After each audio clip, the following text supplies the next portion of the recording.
बता दें कि भारत उदय समाचार के एक विशेष कवरेज में आज हम दरभंगा जिला से दिखा रहे हैं, जहां पर हमारे साथ आर.के. चौधरी जो कि रमेश चौधरी के नाम से जाने जाते हैं, काफ़ी वरिष्ठ नेता रहे हैं, जिस पार्टी में भी गए हैं बेहतर काम करते हुए इस वक्त जो है खासकर भारतीय जनता पार्टी में शामिल हो गए हैं और विधिवत तरीके से 8 तारीख को ज्वाइनिंग करने जा रहे हैं। और हमारे साथ यहाँ पर डॉक्टर मृदुल कुमार शुक्ला हैं, जो जाने माने डॉक्टर्स हैं, आपको डॉक्टर हैं, और दरभंगा जिला ही नहीं पूरे बिहार में खासकर इनका चर्चा है। जैसे जैसे ऑपरेशन, जैसे जैसे केस को इन्होंने हैंडल किया, ऐसे में खासकर जो मिथिला के क्षेत्र में काफ़ी विख्यात हैं। सबसे बड़ा ये सवाल है कि आज रात के 10 बजने वाले हैं और भारतीय जनता पार्टी की सदस्यता के बारे में ये बता रहे हैं डॉक्टर साहब कि हम 4 से 5 दिनों के बाद शामिल हो जाएंगे इसमें। और आज जो है आर.के. चौधरी जी इन्हें पाग, चादर और माला के साथ जो है विधिवत जो है मिथिला परंपरा अनुसार स्वागत सम्मान कर रहे हैं। क्या उद्देश्य है? उद्देश्य है पार्टी को मजबूत करना, पार्टी दल के लिए काम करना, और इनके मन के अंदर जो भावना है कि मोदी जी इस देश को एक विकसित देश बनाना चाहते हैं, तो उनका विजन है। हम भी देख पा रहे हैं, हम बचपन से इस उम्र तक आ गए, क्या इस कंट्री में था और आज क्या इस कंट्री में है, विकास दिखता है। तो जो उनका उद्देश्य है विकसित भारत का निर्माण और भारत को जगत गुरु बनाना, हम उनके विचारों से सहमत हैं और उनकी विचारधाराओं को ही देखकर हम लोगों ने इस पार्टी को ज्वाइन करने का मन बनाया है। ये कोई पारिवारिक पार्टी नहीं है। जो पारिवारिक पार्टियां होती है ना, वो सही निर्णय ले पाती, क्योंकि उस पार्टी का राष्ट्रीय अध्यक्ष प्रोपराइटर होता है और गलत सलत कोई भी निर्णय लेता है, जिसमें हमारे जैसे जमीन लोग जो मेहनती हैं, जमीन पर हैं, आप जानते हैं कि क्षेत्र में रात पड़े रहते हैं, सफ़र कर जाता है। तो आगे किसी तरह का क्रश न हो, उसे बचने के लिए हमने ऐसे पार्टी को चुना है जो लोकतांत्रिक पार्टी है।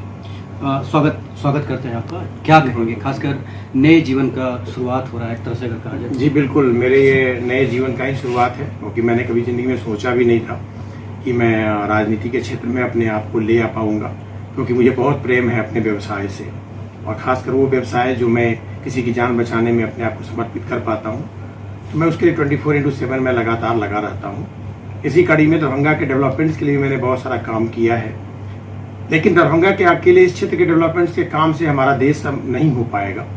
हमारे नरेंद्र भाई मोदी जो हमारे माननीय प्रधानमंत्री हैं, अमित शाह सर हैं, और जितने भी हमारे शीर्षस्थ नेता हैं, सभी हमसे शीर्षस्थ हैं, बिकॉज हम तो अभी ज्वाइन भी नहीं किए, तो हम अपने आप को न्यूनेट ही समझ रहे हैं कि मेरी अभी जन्म भी नहीं हुई है इस पार्टी में। लेकिन जो मैंने देखा है, जो मैंने फील किया है, एक अभिमन्यु की कहावत जो थी कि माँ के गर्भ में रहने के समय वो सारी की सारी बातें समझ गए थे कि क्या क्या हो रहा है, और उसी के इस दिशा निर्देश के वो काम किए। तो मैं तो अभी पैदा भी नहीं हुआ हूँ, और मैं उसी पार्ट्स को माँ के गर्भ में ही समझिए गिरा के सारी कहानियों को मैंने देखा है, सुना है। मैं बस यही सोच रहा हूँ कि मैं बस पैदा हूँ, जो मैं 4 और 5 दिन के अंदर पैदा होऊंगा, और पैदा होने के बाद जो मेरी वो कार्यक्रम होगी, जो अभिमन्यु ने अपना रूप और आकार दिखाया था, जैसा कि हम लोग के धार्मिक ग्रंथ में लिखा पड़ा है, मैं अपने आप को उसी प्रकार का साबित करने का कोशिश करूँगा इस पूरे अपने देश के लिए, और अपने आप को समर्पित कर दूंगा इस देश के डेवलपमेंट्स के लिए और यहाँ की जनता के डेवलपमेंट्स के लिए। दरभंगा से जब निकलेंगे तो क्या प्लान कहाँ है, क्या कैसे, मतलब माँ श्यामा का दर्शन करके निकलना है या फिर क्या प्लान क्या है? बिल्कुल, मैं श्यामा माई तो यहाँ है ही। सबसे पहले मैं कोशिश करूँगा, क्योंकि जब हम इस क्षेत्र में हम आ रहे हैं, तो सबसे बड़ी अगर भगवान का रूप अगर देखा जाए तो हमारे मिथिलांचल और दरभंगा की जनता होगी। तो मैं चाहूँगा कि मैं अपने घर से माँ का आशीर्वाद लेकर, भगवान का आशीर्वाद अपने घर से लेकर, देवी कुल का आशीर्वाद लेकर, दरभंगा के लोगों का परीक्षा, मतलब यूँ कह लीजिए कि अपने आप को निरीक्षण कराते हुए, पूरी दरभंगा का चक्कर लगाते हुए, श्यामा माई का दर्शन करते हुए, अपने जो मन में रखा है मैंने बात, उस पाठ को मनोकामना मंदिर में भी मैं उस पाठ को पुट करूँगा, क्योंकि हमारे मिथिलांचल का वो सबसे बड़ा एक प्रतिष्ठित मंदिर के रूप में माना जाता है, और यह माना जाता है कि वहाँ जो भी कुछ लोग सोच के जाते हैं वो मानता पूरा होता है। उस मानता को पूरा करने हेतु मैं वहाँ भी अपने आप को नतमस्तक करूँगा, और पूरी अपने काफिले के साथ, क्योंकि मुझे भी तो यह जानना है कि मेरे साथ कितने आदमी हैं, मेरे समर्थन में कितने आदमी हैं, उन सबों के साथ मैं यहाँ से पटना जाऊँगा। और माननीय जितने भी हमारे भारतीय जनता पार्टी के शीर्षस्थ नेता हैं, चाहे सम्राट चौधरी सर हैं, और जितने भी विजय सिन्हा सर हैं, और जितने भी हमारे केंद्रीय मंत्री लोग भी रहेंगे, और हमारे जितने भी अभिभावक हैं जो विधान परिषद में हैं, विधानसभा में हैं, विधायक हैं, मंत्री हैं या जितने भी अन्य पदों पे हैं, सभी हमसे उम्र में बड़े हैं, पद में बड़े हैं। उन सबों को नतमस्तक करते हुए, उन लोगों का आशीर्वाद लेते हुए मैं पुनः दरभंगा वापस आऊँगा। थोड़ा सा अटपटा नहीं लग रहा है क्योंकि जो आपका लाइन था और आप अलग लाइन में जा रहे हैं, तो मतलब कहीं ना कहीं अपने आप को ढालना भी पड़ेगा राजनीति में, कभी झूठ, कभी ये, कभी वो। नहीं, राजनीति झूठ चीज़ नहीं है। मेरे नज़रों में राजनीति बिल्कुल झूठ चीज़ नहीं है, क्योंकि सामने वाले अगर आदमी झूठ बोल के आपके पास प्रेजेंट करते हैं तो वहाँ के राजनीतिज्ञ जो होते हैं वो बहुत बखूबी समझते हैं कि कौन आदमी झूठ बोल रहा है और कौन सही बोल रहा है।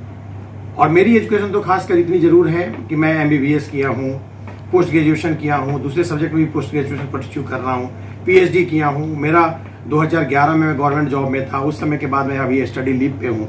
सारी लगभग ये 14-15 साल की ये पार्ट, यानी कि मेरी एजुकेशन ऑलमोस्ट लगातार होते होते, अगर एक यूँ कह लें कि 10+2 के बाद डिसीजन लेने की पावर आदमी की होती है, तो मैं 1990 में ISC पास किया था। उस समय से लेकर अभी तक के समय को अगर हम लोग लेकर चले तो ये लगभग 34 साल का उम्र है। और 34 साल की उम्र में तो कितनी इराएं पार कर जाती है डेवलपमेंट्स की और विकास की। मैंने उन सारे विकासों को देखा है, सारे पार्ट्स को देखा है। जो चीज़ मुझे गलत लगेगा मैं उसके सामने निश्चित रूप से अपने आप को खड़ा कर दूंगा एक शील्ड की तरह, कि मैं गलत होने नहीं दूंगा।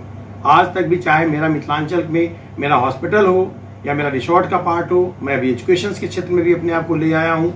इन सभी चीज़ों में मैं अपने आप को एक कोशिश किया कि ब्रांड बन के अपने आप को साबित करूँ। और मैं यही जानता हूँ कि मैं अभी तो एक बहुत बड़े विश्व के ब्रांड के साथ मैं अपने आप को अटैच कर रहा हूँ। तो निश्चित रूप से इस छोटे ब्रांड जो हमारे मिथिलांचल में, मैं भी अपने आप को एक ब्रांड के रूप में परिणित किया हूँ। तो निश्चित रूप से दो ब्रांड अगर आपस में मिलेगा तो एक नई आयाम लेकर तो दरभंगा में चिंगारी डालेगा ही डालेगा। और जब वो चिंगारी की आग लगेगी ना, तो जितने भी नाजायज वर्क करने वाले आदमी हैं और अनैतिक कार्य करने वाले आदमी, वो जल के भस्म होंगे और कुछ नहीं होगा। बिल्कुल महाभारत की कथा लिखी जाएगी। इसको श्रेय दे रहे हैं पार्टी मिलाने की श्रेय तो मैं यहाँ की जनता को ही दूंगा, क्योंकि दरभंगा की जनता की आवाज़ है कि मुझे यहाँ आना है। मैं आज भी सुबह ही इस पार्ट को देखा था कि हमारे घर पे जब बहुत आदमी को पता लगा कि भारतीय जनता पार्टी में आ रहे हैं, तो मुझे लग रहा है कि हर दिन कम से कम 100-200 आदमी की तो फ़ोन आती है, 100-200 आदमी मिलने आते हैं और सबका एक ही पार्ट होता है कि सर अभी का आपका जो सिलेक्शन था वो बहुत ही परफेक्ट है। मैं उनको यही बात बोलता हूँ, सिलेक्शन अभी तक का मेरा तो कुछ था ही नहीं। अभी तो मैं सिर्फ एक चिकित्सक था। मैं कभी किसी भी राजनीतिक पार्टी से कभी अपने आप को अटैच नहीं किया हूँ। मेरा निश्चित रूप से संबंध सभी पार्टियों के राजनेताओं से रहा है। मैं उनका कदर करता हूँ, जो मेरे बड़े हैं सबको प्रणाम करता हूँ। उनका अभी आशीर्वाद और उनका दिशा निर्देश मैं आगे भी लेता रहूँगा, चाहे वो किसी पद पे हों, किसी पार्टी के हों, सब मुझे दिशा निर्देश देंगे और बड़े स्नेह प्रेम उन लोगों का मुझे मिलता है। चलिए, बहुत बहुत धन्यवाद डॉक्टर साहब। Thank you so much. मैं ये जानना चाहूँगा आपसे कि डॉक्टर साहब के आने से क्या लग रहा है कि पार्टी में या फिर दरभंगा में क्या होगा? डॉक्टर साहब के आने से स्वाभाविक रूप से, जिसका इतना बड़ा जनाधार है, इतना बड़ा कार्य क्षेत्र है कि पता ना जाने कितने गरीबों की सेवा इन्होंने की है, कितने लोगों का जान बचे मसीहा है। तो इन्होंने कहा, जैसा उन्होंने कहा कि भारतीय जनता पार्टी एक ब्रांड है और नरेंद्र मोदी उसके ब्रांड एम्बेसडर हैं और एक कार्यकर्ता के रूप में भारतीय जनता पार्टी में आते हैं, तो अपने आप को इन्हें गौरवान्वित महसूस होगा। यह अभी मैं कह रहा हूँ और यह भविष्य में है। चलिए, बहुत बहुत धन्यवाद। तो ये थे मेरे साथ RK चौधरी और डॉक्टर साहब। इन्होंने कहा कि जो आने वाले दिनों में जनता के आवाज़ को सुनते हुए पार्टी में काम करना है, आगे बढ़ना है। देखते रहिए भारत उदय समाचार, जगजीत के साथ।